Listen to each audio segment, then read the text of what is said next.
We'll rejoin Mike Costello for the final part of Sports World in 15 minutes at 16:15 GMT. You're tuned to the World Service of the BBC. This is London.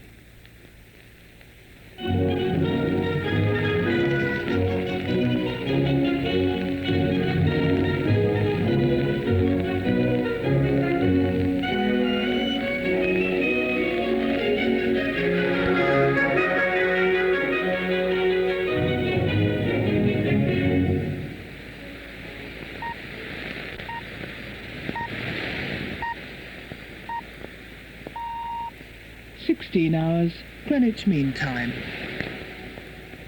BBC World Service. The news, read by Howard Philpott. France says it's to send a humanitarian protection force to Rwanda to protect the civilian population without waiting for a planned United Nations force. The bombardment of the southern Yemeni city of Aden is continuing, and there are reports of a growing number of casualties. Police in Algeria say the president of the country's Human Rights League has been killed. Many thousands of people watched in Berlin as American, British and French troops took part in a farewell parade. President François Mitterrand says France is poised to intervene in Rwanda in the next hours or days, as he put it, to protect the civilian population from further slaughter.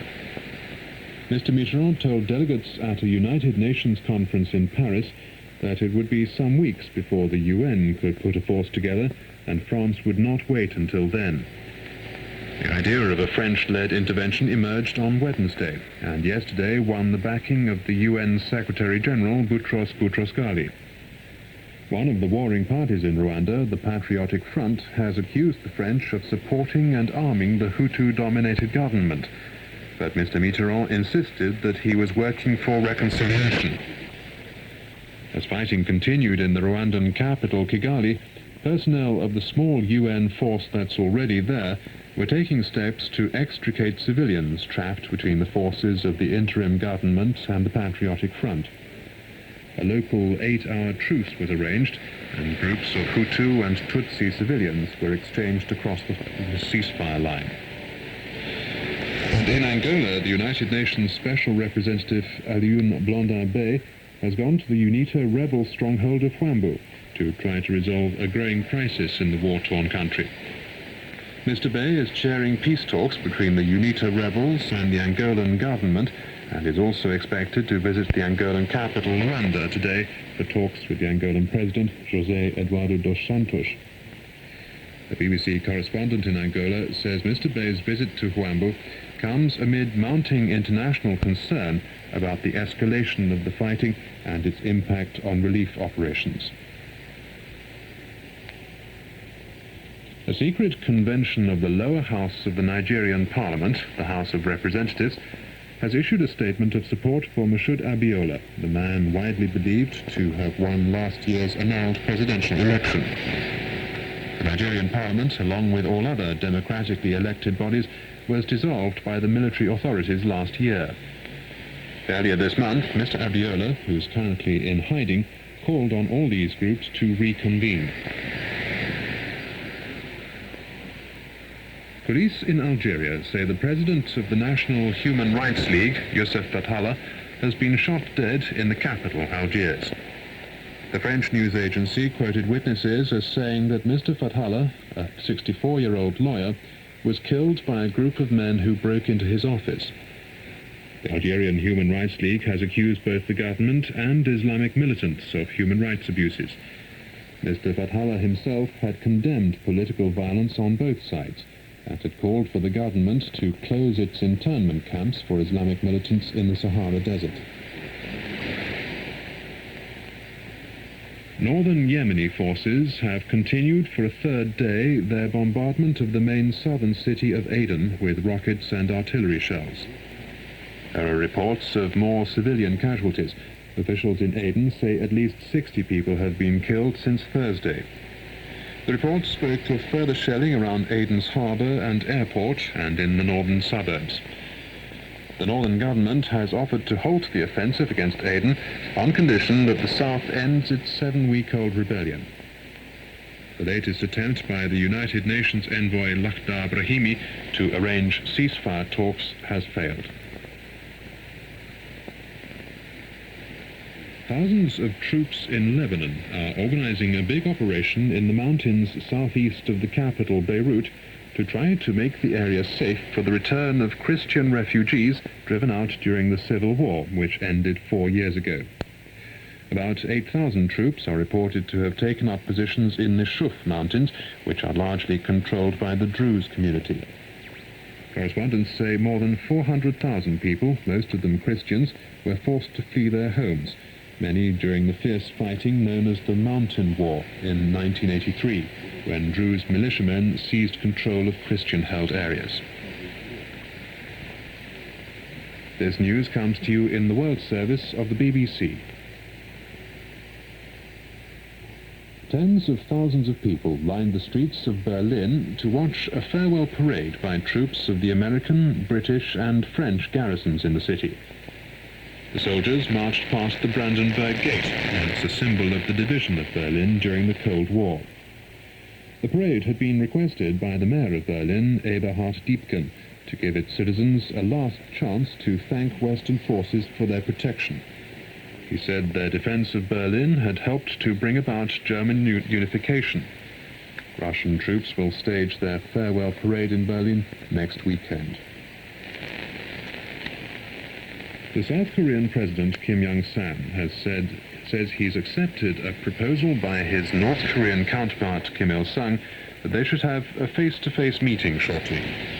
It would be the first summit since Korea was divided in 1945.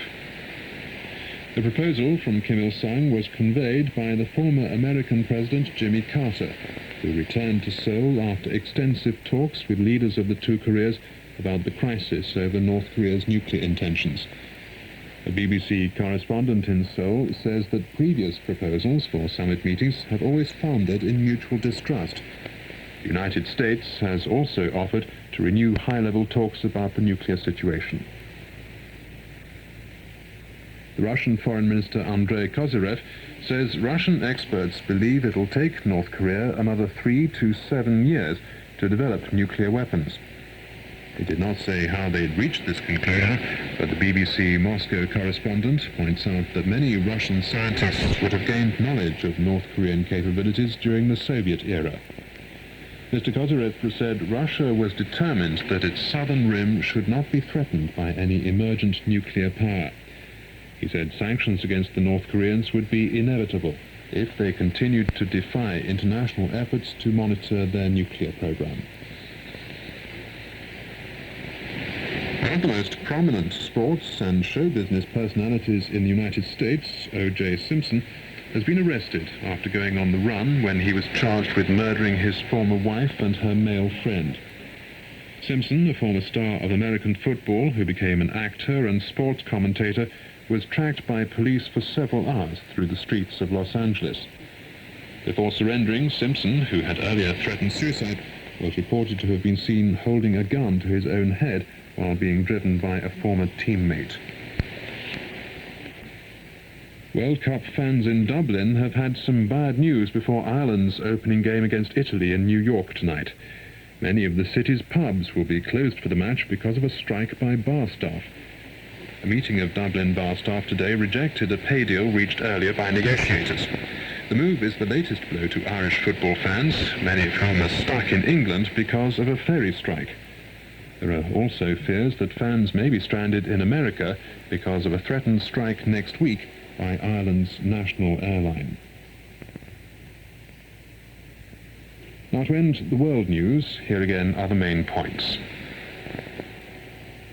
President François Mitterrand has announced that France is poised to intervene in Rwanda to protect the civilian population from further slaughter. He told delegates at a UN conference in Paris that it was now only a matter of hours or days before a French-led protection force went in. The southern Yemeni city of Aden has been shelled for a third day. as the latest efforts to bring the two sides to the negotiating table have failed. Police in Algeria say the president of the National Human Rights League, Youssef Fathallah, has been shot dead in the capital, Algiers. One report said Mr. Fathallah was killed by a group of men who broke into his office. Tens of thousands of people have lined the streets of Berlin to watch a farewell parade by troops of the American, British and French garrisons in the city, ahead of their final departure in September. The soldiers marched past the Brandenburg Gate, once a symbol of the division of Berlin during the Cold War. And that's the end of the world news. Now the British news, read by Neil Sleet. The Home Secretary, Michael Howard, has said the recent downward trend in recorded crime is continuing. He told a conference in London that the next set of statistics from police forces in England and Wales would show another substantial drop in crime levels. Mr. Howard said this reflected the success of the police strategy of targeting specific offences, like car theft and burglary.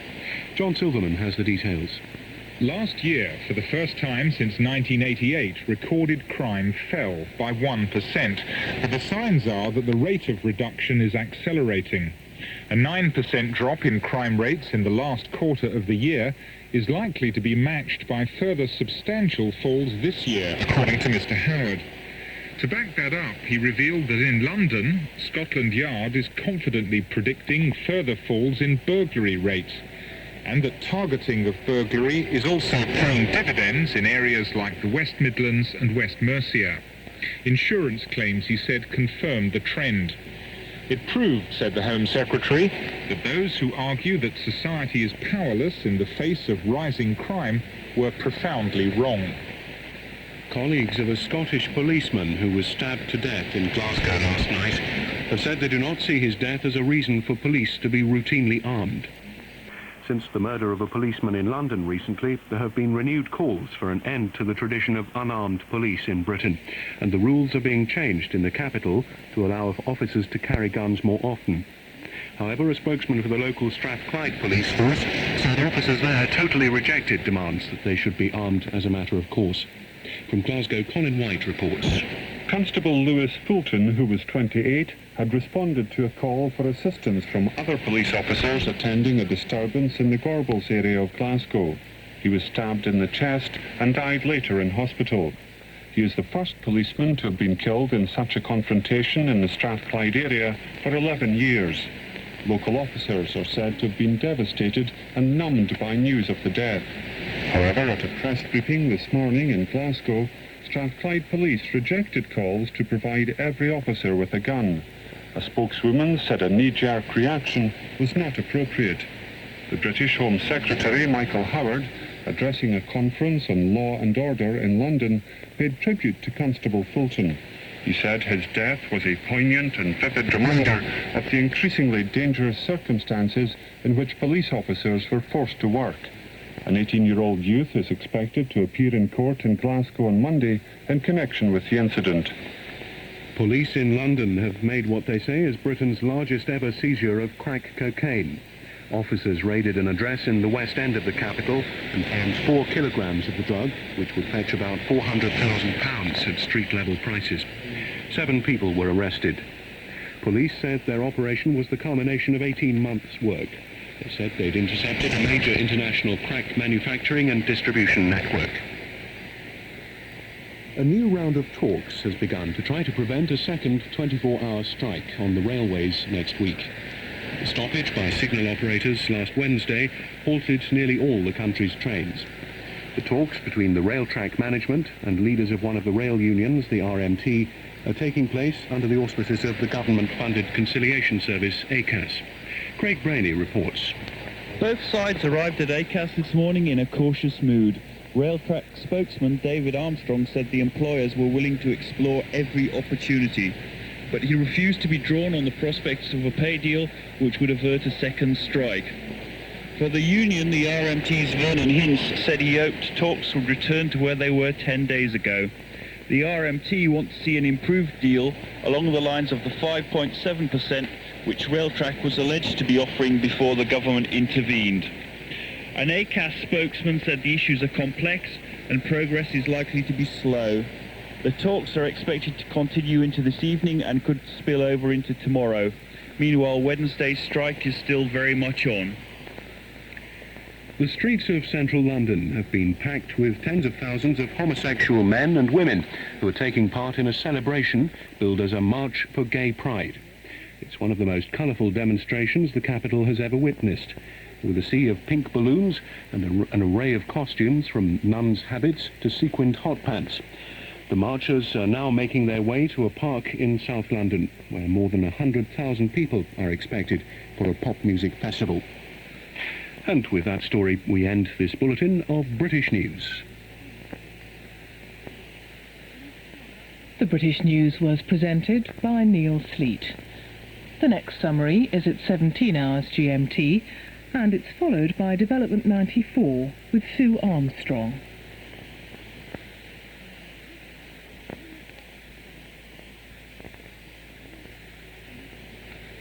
You're tuned to the World Service of the BBC from London. In a moment, we rejoin Mike Costello for the final part of Sports World.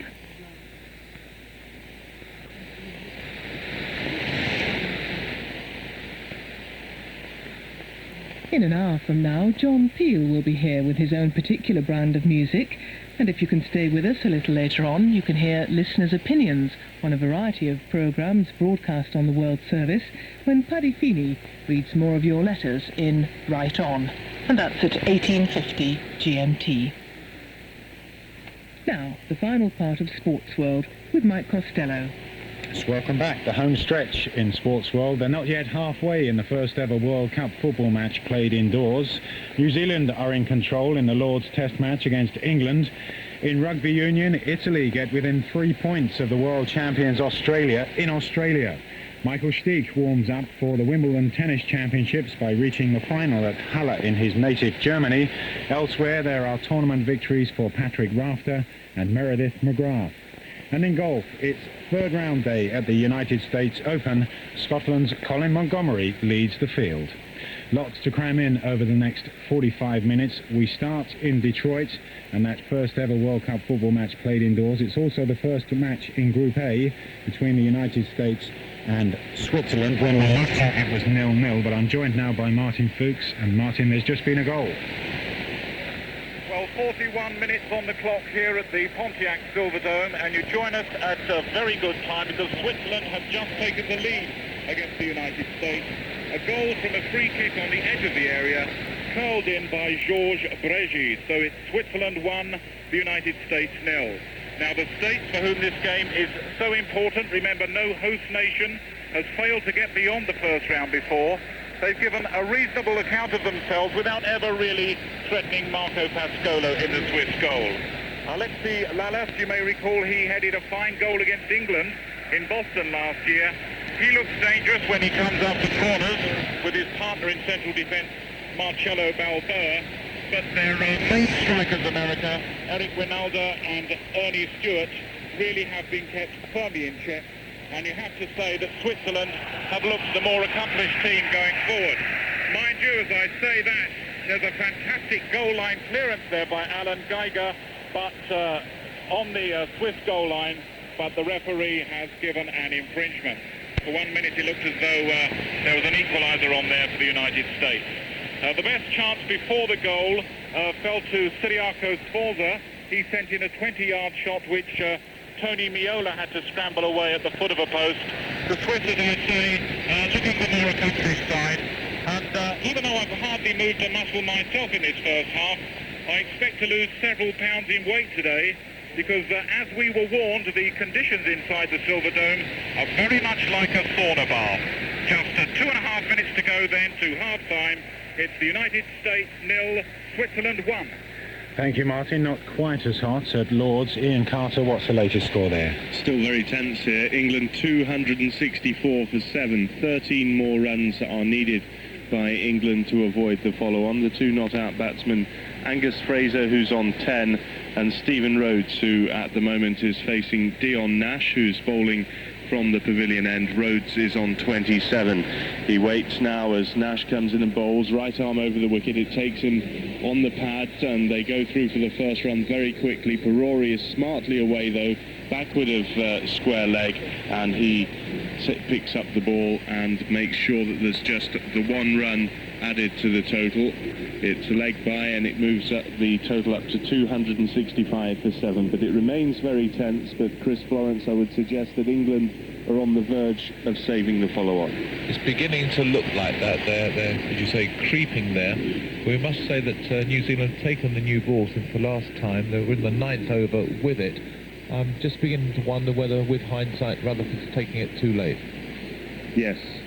Dion Nash coming in to bowl once more, this time to Angus Fraser. Fraser fends at that outside the off stump, plays and misses. It goes through to Perori. Fraser, who in the previous over survived a very short chance that he seemed to offer into the gully. Martin Crowe just diving and unable to snap it up in the gully, and that was off the bowling of Chris Pringle.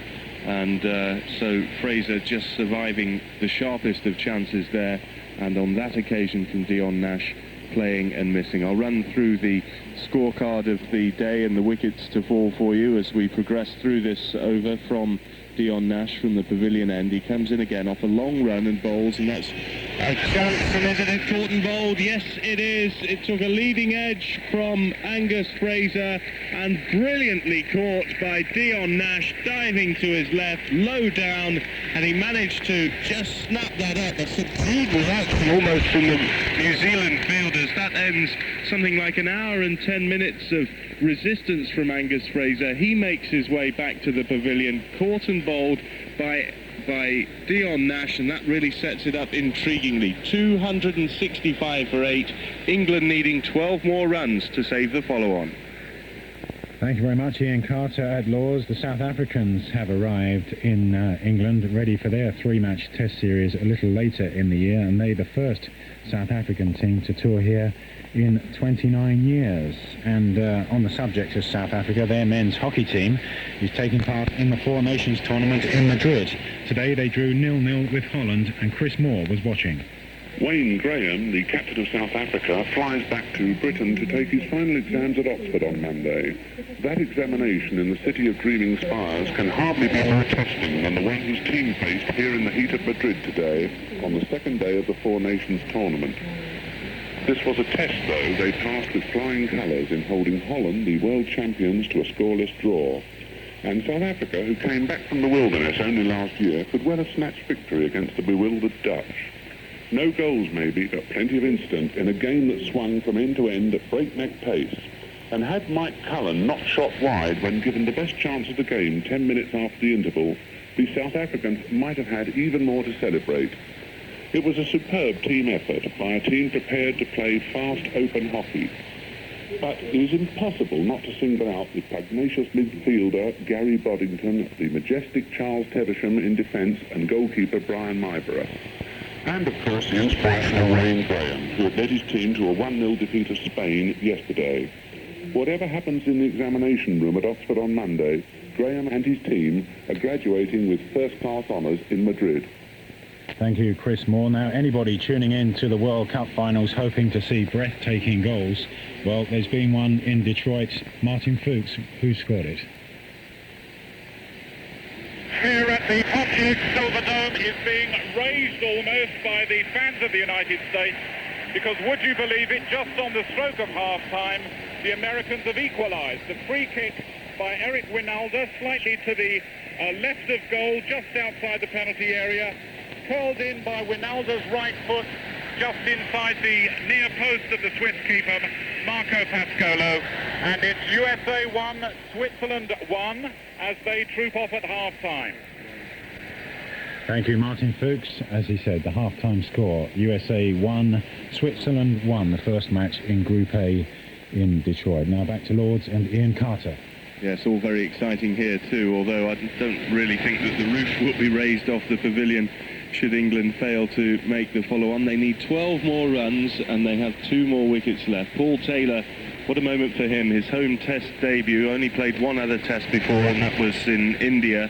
And here he is in the middle of a Lord's test, at a very tense stage, coming in as a tail ender, the number 10 batsman, and about to face his first ball from Dion Nash. In he comes from the pavilion end to bowl to Taylor, and that one's played out onto the offside quite positively by the Northamptonshire paceman, and there's no runs scored. The wickets that have fallen today, a dramatic start to the day. 3 wickets fell in 22 balls for just 6 runs right at the beginning of the day. The first man to go was Graham Gooch, adding no runs to his overnight 13, LBW to Nash.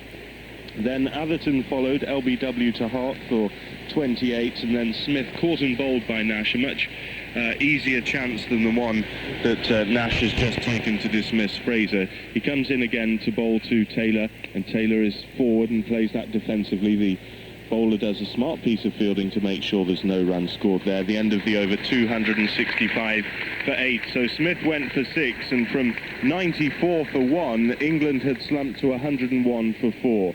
There then followed a stand of 92 before Craig White was run out, and the decision taken after consultation with the third umpire, Roy Palmer, and he'd looked at the replay and judged that White was out just. He was going for the second run, and it was that man, Dion Nash, who was at the centre of it all again. It was his throw that dismissed White for 51. Graham Hick made 58 before he was caught by Young off Pringle for that 58, 225 for 6. Then Philip de Freitas sweeping, got the thinnest of edges to be caught behind off Shane Thompson for 11.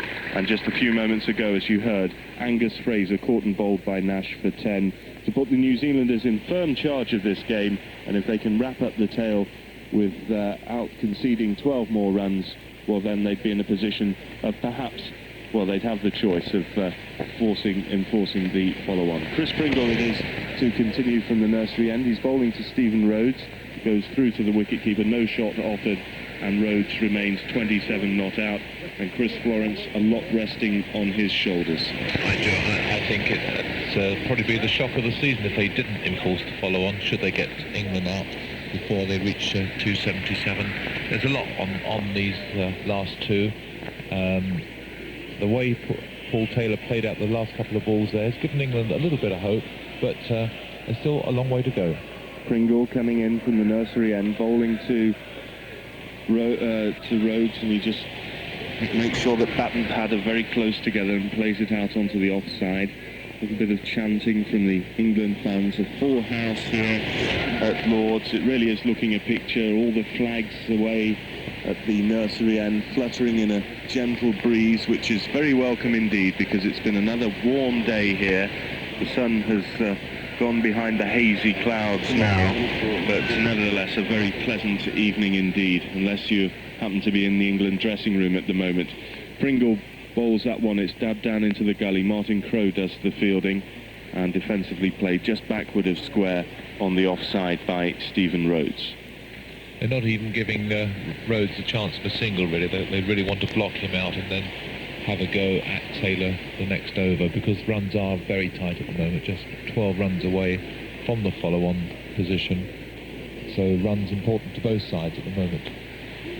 Pringle at the end of his run once again, and he's going to come in right arm over the wicket past umpire Plews. He bowls now, and that one is played out defensively on the onside this time, and again there's no runs scored. Ken Rutherford will be very pleased with the way his bowlers have performed today. He may rue, though, one or two missed chances. I think back to Craig White, who was put down a back pad chance by Blair Pocock close in off the bowling of Thompson when he was only on 1, and White went on to make a half-century, and that may yet prove a very costly miss.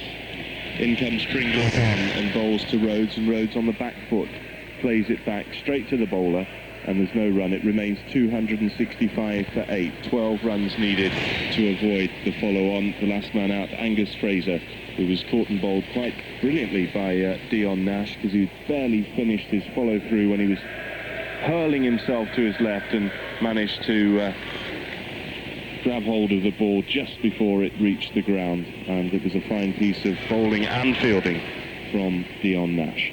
In comes Pringle again and bowls, and that's outside the off stump, and that is a very bad miss by Adam Perori. It goes through for 4 byes, and he shapes to kick the helmet, which is sitting behind him in frustration there, and that is the last thing that Ken Rutherford and New Zealand needed there. Runs given away. I was just beginning to think before that last ball that, in fact, had been a good over up till now, because he'd forced Rhodes into playing every ball up until that stage, and suddenly 4 byes like that. The ball not only beating the bat, but of course also beating the wicket-keeper as well, and that's the last thing that New Zealand wanted at this stage. And Perori there was guilty of the worst of fielding crimes, because the ball actually went through his legs. He shaped to get his right leg down onto the ground, as all coaches tell youngsters to do. And let's face it, he's wearing pads. It was pretty sloppy work there by the New Zealand wicketkeeper. He may well say in his defence but I think the moment he actually took his eye off it.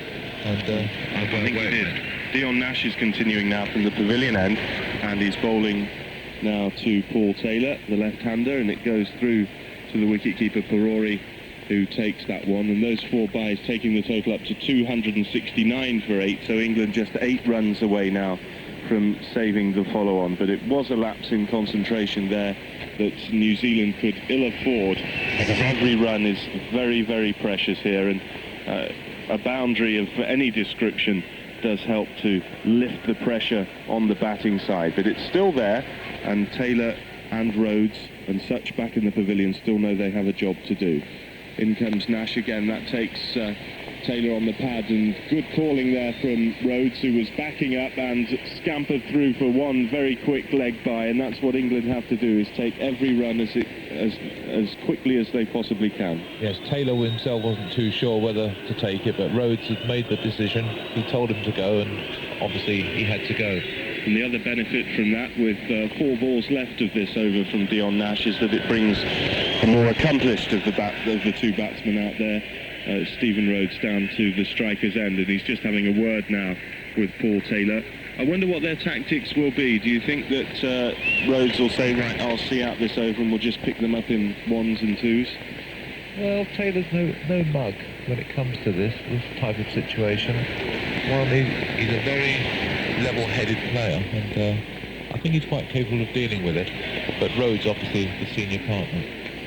Rhodes to face Nash. He bowls, and that one's tucked out onto the offside, and every faith shown in Taylor there, because they're quickly through for another leg by, signalled by umpire Steve Buckner, so the total moves up to 271 for 8. I think there's quite intriguing field settings here by Rutherford, because a few overs ago I actually thought he more or less conceded the fact that England were going to get these runs, because he seemed to be very defensive, particularly when they took the new ball, and he wasn't really looking for wickets, but obviously it's paid off now. He got that last wicket, the one they wanted, and who knows what's going to happen. 3 slips and a gully now in place as the left-handed Taylor awaits Nash, and he lets that one go through, doesn't offer a stroke. He was shaping perhaps to force one off the back foot on the offside, but at that point it was the decision was taken to let it go through to the wicket-keeper. Nash is in his 5th test, and this is his best bowling performance in Test match cricket.